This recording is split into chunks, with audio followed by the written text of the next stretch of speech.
Žiadna nablískaná kaviareň, práve naopak. V tomto malom domčeku uprostred parku pripravuje Austrálčan Lee Hart jednu z najlepších káv v Londýne. Lee hovorí, že dlhé roky robil kávu zle, sústreďoval sa na množstvo, pričom mu unikali detaily. Fruit flavors are preserved and we try to push these fruit flavors, sugar sweets, into the espresso. Pairing it with organic milk, once again much sweeter. Lee denne vypije 3 až 4 šálky dvojitého expresa. Tvrdí, že Briti pijú stále menšie a silnejšie nápoje, ktoré neobsahujú veľa mlieka. Klasické latte či cappuccino je na ústupe.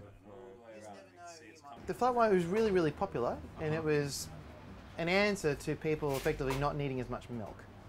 Oh, yeah, so going, if you sort of started in coffee and you had like a single shot latte and you had quite a lot of milk, over time you become used to the flavour of coffee and your caffeine content. So, giddy up next. Kaviareň Giddys-Up leží v centrálnej londýnskej štvrti Islington. Práve tadiaľto vedie tzv. Kofeínová míľa s desiatkami kvalitných kaviarní.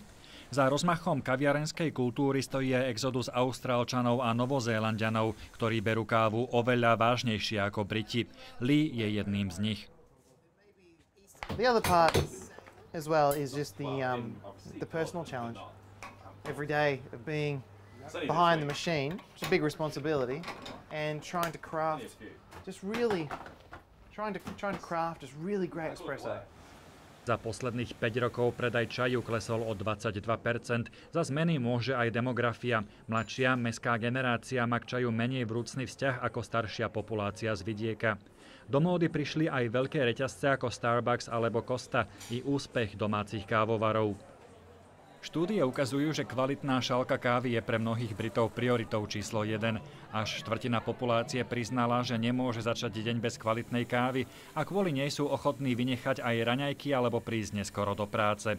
Z Londýna Štefan Hudec, RTVS.